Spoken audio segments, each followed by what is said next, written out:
me to do. Your Lordship, Bishop Paul Semogerere, Monsignor Kauta, the Secretary General, the National Coordinator and the Chaplain, all of you leaders of the youth, and all of you brothers and sisters, as we have gathered here together. Being the last person to speak, you may have very few things to say. And I'm one of those who don't like it to repeat what other people have said. Like you say, like my brother was saying, I'm saying the same, and yet he raised his hand, he wanted to say a new point. So if I don't repeat what has been said, that's the kind of policy I follow. So my first word will be thanks. I will have another word on the theme and conclude later on. I would like to thank the Bishop Semogerere, the chairman of the commission, for working with the organizing team to realize this year's conference in the form we have seen it. Thank you very much, and your speech and the communication you have given us, especially for next year. We pray that things improve, and next year we travel to Soroti. Thank you very much, Monsignor Kauta, as it has been mentioned to us, for assisting the youth to realize this meeting. Dear delegates, thank you for coming. Thank you for making it to this far, especially I'm referring to those who have traveled far from the extreme corners of the country. Thank you very much and your participation. I would like to thank all those who have facilitated this youth conference while we were at Bina? Thank you very much. I thank you for the gifts you have given to me here after Mass. Thank you, and I do appreciate.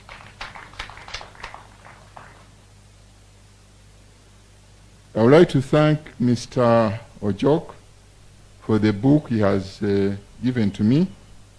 I assure you I will read it. Thank you for that initiative. I have been asked to be the guest of honor, but if you knew the journey I have traveled to reach that far, being guest of honor, at the beginning I was given the full program as how it would be, and I was asked to write to the guest of honor, who later on could not make it because he was in the northern part of the country, and he could not make it. And from there he is now in the western part of the country. So that was not possible. Then someone else was proposed who also could not make it this week. And then a few days ago I was told, when I say few, it is not more than 3, that I would be the guest of honor. Yet for me, I had prepared myself to preach, because that from the very beginning I had been asked to preside over the Mass. So thank you for this honor given to me, and I want to present the few words a few minutes later in that spirit. But before that, I convey greetings from the Uganda Episcopal Conference, the bishops of the 19 dioceses in Uganda. They greet you and they wish you well. They thank you for the work you do in our different dioceses. Thank you very much. That said, let me also say, because I came from somewhere, that I convey greetings from the Diocese of Kiyinda-Mityana, where I live. I sleep and eat. Greetings from that diocese, and the youth there also are active and do appreciate the coordination between the national team and the diocese. Still at Kiyinda-Mityana, I did not come alone. Let me introduce whom you mentioned before, calling her the only sister. Well, she's not, that's not her name. She's called Sister Lucy Nakamanya, sister of the Congregation of the Sisters of Immaculate Reparatrix, Gogonya. And as you have heard, today is her patron saint's day, Lucy. There is Mr. Ronald Semakula, who is my driver. He's, I'm mentioning him because he had sacrificed some of his services because he's a catechist. He has a sub-parish. But when I'm traveling like this, coming to honorable people like the youth, he asked her to delegate, and it was done. He's called Ronald Semakula. I want to speak not the theme. The theme I tried to tackle it in the homily. But as it is also indicated here in your outline, there is what you called a sub-theme. Am I my brother's keeper? So in the words for me, I want to share with you during this short moment, I want to limit myself to that. Am I my brother's keeper? Dear sisters, don't get angry. It is not saying, but we are quoting it as it is in the Bible. The other theme, young man, I say to you, arise. The Diocese of Kiyinda-Mityana already celebrated this theme.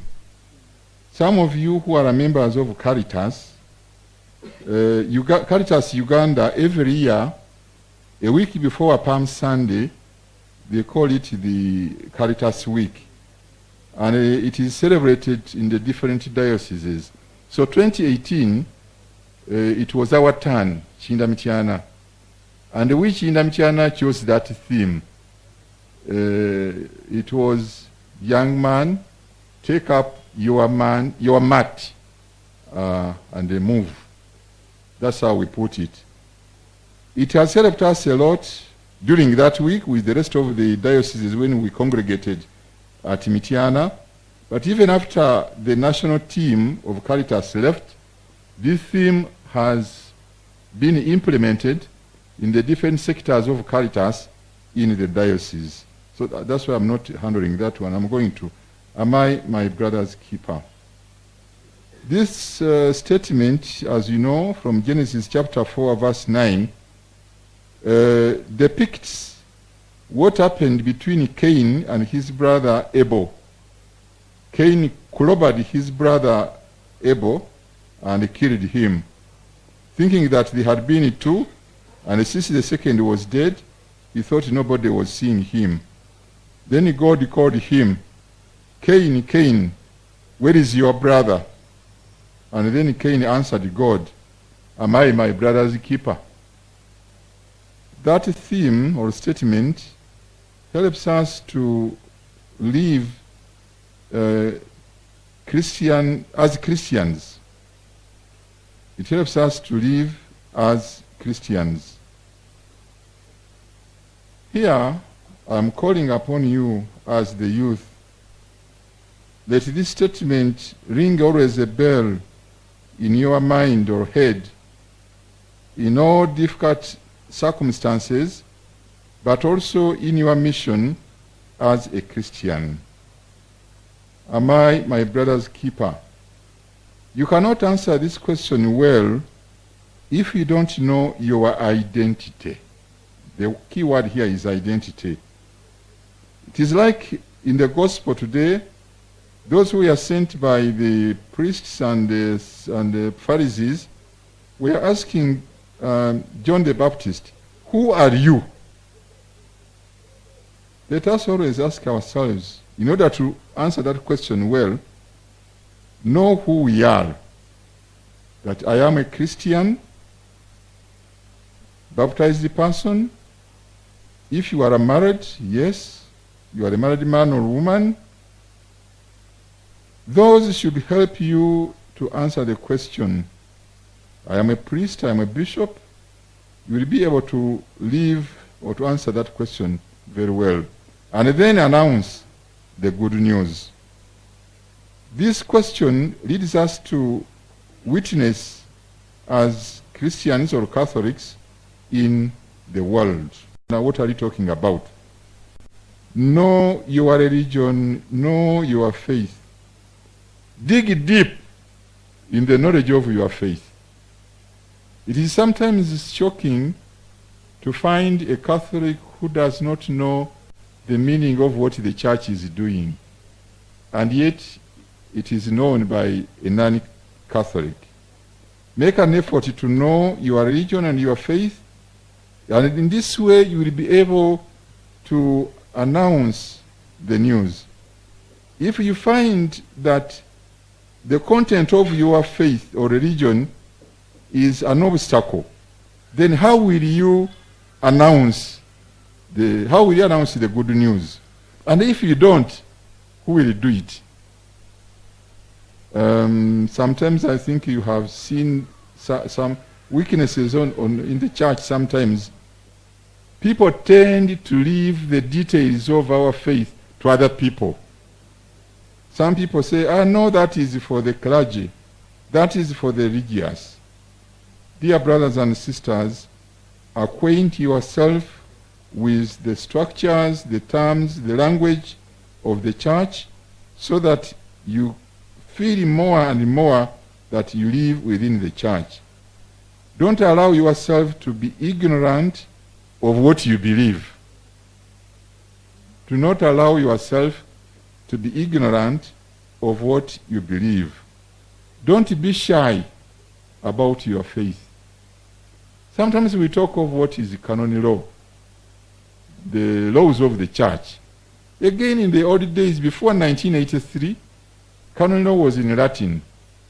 But from 1983, Pope John Paul II, Saint now, ordered to translate that new version of the canon law. It is a bigger book like this. Now, documents like that, they are like dictionaries. A dictionary is very voluminous. You don't read a dictionary from page 1 to the cover. You use it when there is a point that you need it to expound.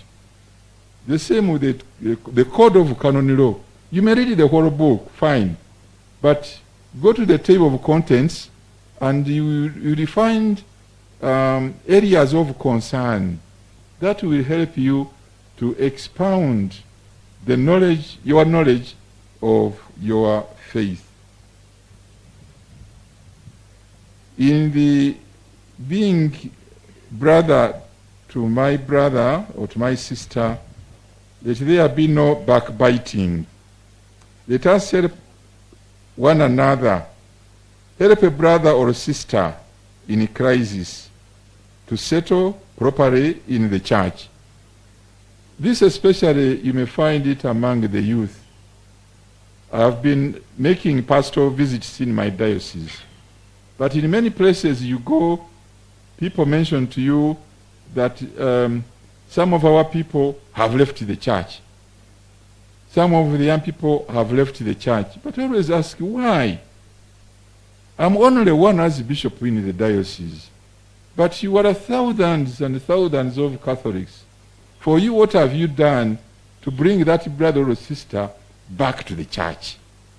Now, as young people, help our young brothers and sisters whom you see they are in a crisis, to bring them back to the church.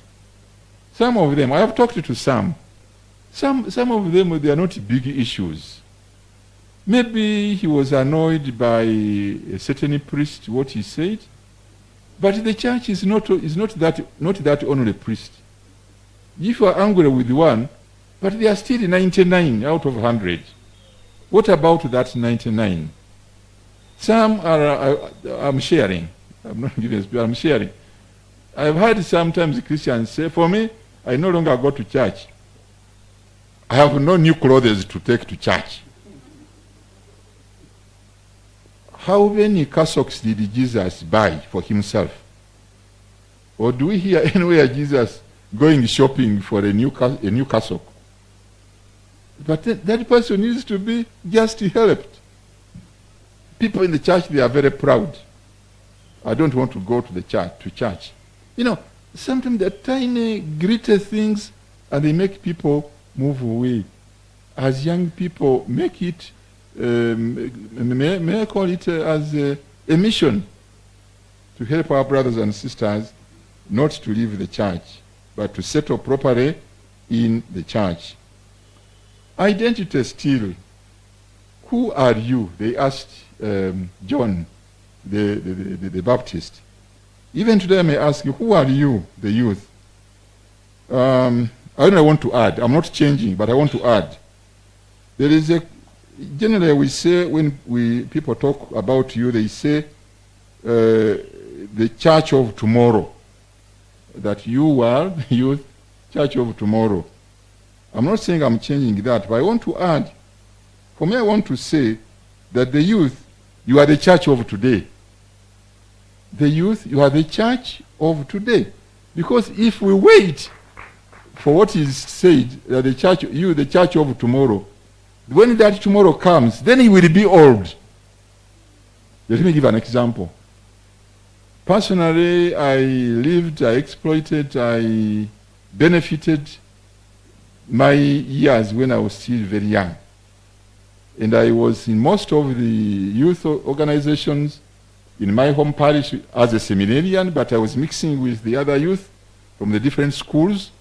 Our group was known in the parish, and we could do quite a lot as youth in my home parish. When I came here to serve as a seminarian, I joined the national team. I was chosen to be on the national team. And I'm one of those, the youth, who worked hard in the celebration of the centenary of the Catholic faith in Uganda. And many of those are doctors. Some were studying in Makerere and others. They became doctors and so on. Now, that was my youth at that time. If you are to wait for me the church of tomorrow, tomorrow is today and I am a bishop. Can you say now, please, you are now the youth? Yes, I am with the youth. But you can mention to me, I reflect back what I did when I was a young man, and I did well. I'm not marking myself, but I'm saying what happened. So, please, the youth, be active today in your church. There is no different church building when we put up, this is in Nsambya Parish. There is no Shamba Parish for the old and in Nsambya Parish for the youth. You are all in the same parish. And the question would be, what is the role of the youth in Nsambya Parish? And so on and so forth. So please use your being a Christian today and don't wait until tomorrow. Of course, I'm not saying that chase away people who are there. That let's say when you go back today, don't declare yourself the head of the, you don't call yourself the Saba Christu, the head of the Christians in that parish, saying that now, you know, I was there and they have been empowered. No, that will be wrong empowerment. But I'm only saying that please participate in the church right now. My third point is about the COVID-19 pandemic. Brothers and sisters, it is real, it exists, and it kills. And as we talk today, the death rate is increasing rapidly. Please don't live in that other theory which people are saying, no, it is a disease of the old people. That the young ones, because they are very dynamic and so on, so that, no. Young ones have also died of this disease. So please, be brothers and sisters keeper to others, especially the youth. Putting on masks, washing our hands with soap or sanitizer. At the beginning of the lockdown, if I may talk about Kampala, people had caught this and it was like a culture. But today, you don't see it. It has disappeared.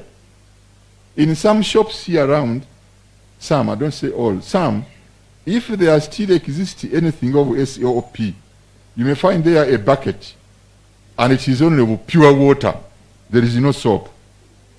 Now, that is not helpful. Now, you as a youth, be a brother to a fellow brother or sister in this area. And so we shall be able to be helping one another. We are soon moving to Christmas time.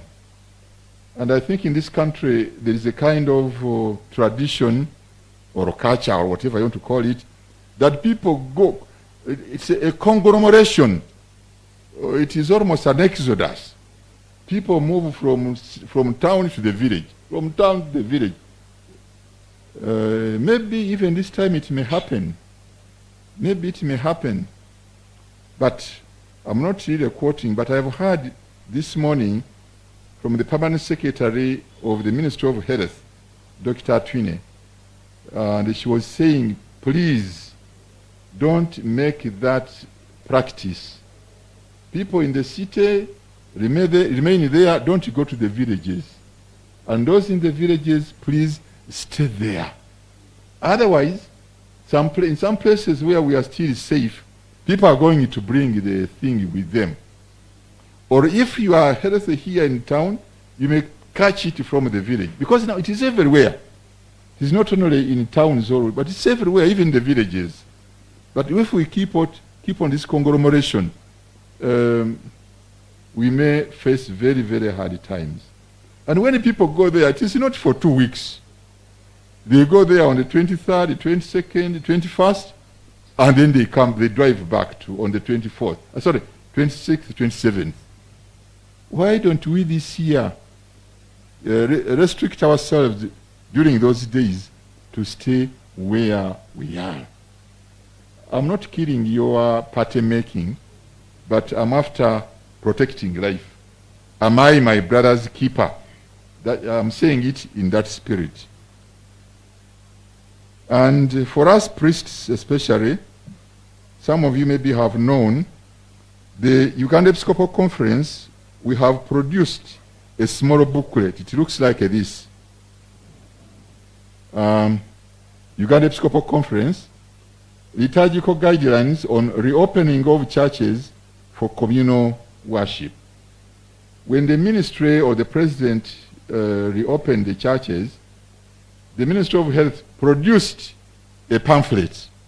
But when you read that pamphlet, it does not talk about the celebrations in Church X or Church B. They don't tell people how to baptize or how to confirm or how to receive communion, because some of those other people don't have those practices. So that's why we sat down and said, let us organize ourselves to reopen, how our churches will be opened and how the SOPs will be done in the Catholic Church. So we produced enough copies for every priest in this country. And we have sent these to every diocese. I'm sure every priest will receive a copy or have received a copy of this pamphlet. It guides us on our liturgical guidelines, because we don't want our places of worship to become breeding centers of COVID-19.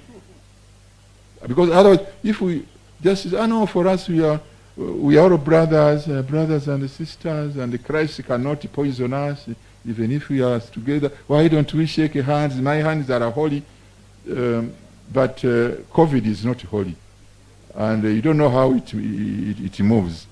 So please, my brothers, the priests, let us follow this pamphlet, and it helps us how to conduct. Not because that we don't know how to celebrate the different sacraments and the sacramentals, but it is to organize ourselves and do things well. My brothers and sisters, we all have challenges. We all have challenges in life, but I'm only pointing out the challenges we have as Christians. And now especially you, the youth. Many challenges today in the world are targeting the youth. And my simple understanding is this: because the youth are the majority. In your report which you submitted to me, it is indicated that 77% of the population in this country are the youth below 25 years old. That's a big number. So these people have chosen to target the youth, not the elderly. It is very difficult to convince me change a principle I have been living for 30 years. It's very difficult to change me. A practice which I've been living for 30 years.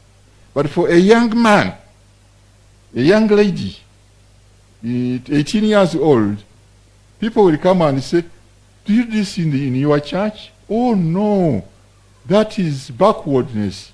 It should be like this and that. Then there is this money. Some are bought, and they can easily be bought. You cannot buy me for me today to say that being a Catholic in the Catholic Church is wrong. I don't think so. But these challenges are there as Christians.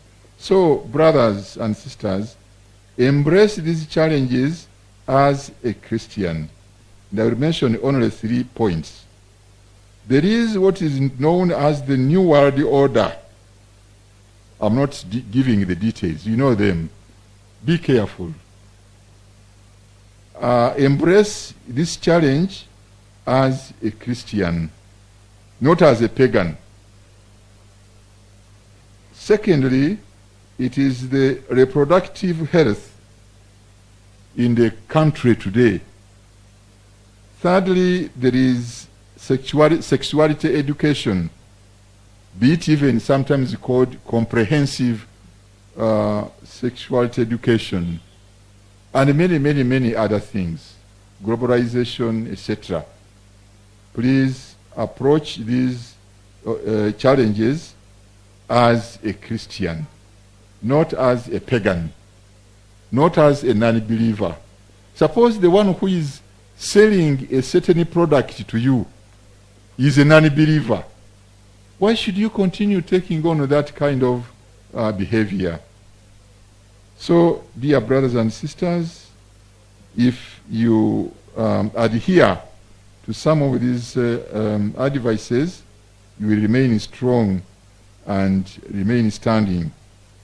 Lastly, I'm saying, consult your church leaders on different issues. Consult your church leaders.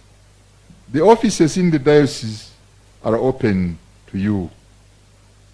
The diocese at the Secretariat, Uganda Episcopal Conference, are open to you. Consult your church leaders, and we shall be able to move together. I mentioned the point early on that acquaint yourself with what the church is. Acquaint yourself with the structures of the church. With the structures of the church. The structures of the church are not limited to priests here, are not limited only to people working at the Secretariat. You yourself get to know the structures in the church. One time I was impressed. I was going to a big office here in town. I made an appointment. The person in that office was a lady who was not, and still is, she's not a Catholic. But she made a good consultation, I was told afterwards. That before receiving me, a couple of days before, she was telling people, I'm going to receive a bishop from Mityana. But I don't know these things. How do you address him? How address him? What is his title? When I'm talking, how should I compose myself? And the lady was, we were in the church, we were in her office, and she was like a religious nun. whereas she's not. And they were wondering how did it happen? She consulted the Catholics who know about those things in the church. One time I was driving myself and I was alone, and I found a roadblock. I stopped, and the policeman came as usual. They asked questions. Where are you going? I said, I was going to Mityana. Where do you live, Father? I said, Mityana itself. They, I asked him, do you know Mityana? He said, yes. Whom do you know? I know a bishop there. I said, whom? Joseph. I said, which Joseph? I said, Joseph Mukwa. I said, no, that one who died. But I know his successor. He's also called Joseph. And he was talking to him. Look at this. So we talked and talked. As he told me, Father, go. Then I told him, today as you talk, you tell people that today you saw a miracle. That something happened without your notice. And you knew it after it had happened. So goodbye. I am the new bishop you are talking about. He said, hey, Bishop, stop.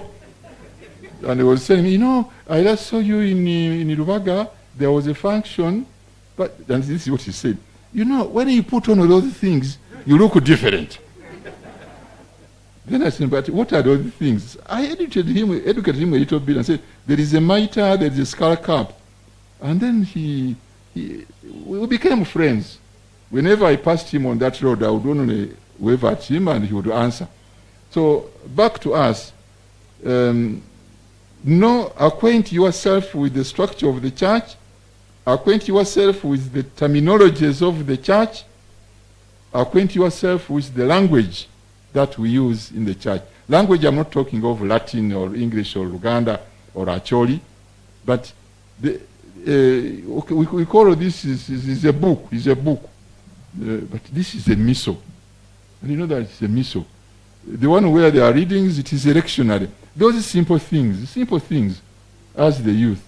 Because if you want to be the church of tomorrow, but which is today, you should be knowledgeable. Brothers and sisters, thank you for listening to me. And I wish you Merry Christmas, Happy New Year, and let us pray for peaceful elections. In the was it a report by the first person who spoke on behalf of the youth, he called upon the Episcopal Conference to support the youth. A few weeks ago, I received a letter here in my office from you, and they were saying that, you see, we shall not have the people who had invited, and we have a few things to do. And so you requested to be helped with the budget as you indicated. I think, if I'm not mistaken, we honored your budget, and I signed that check. So already that was a contribution of the Episcopal Conference to the youth for this particular gathering. Once again, I wish you Merry Christmas, Happy New Year, and we pray for peaceful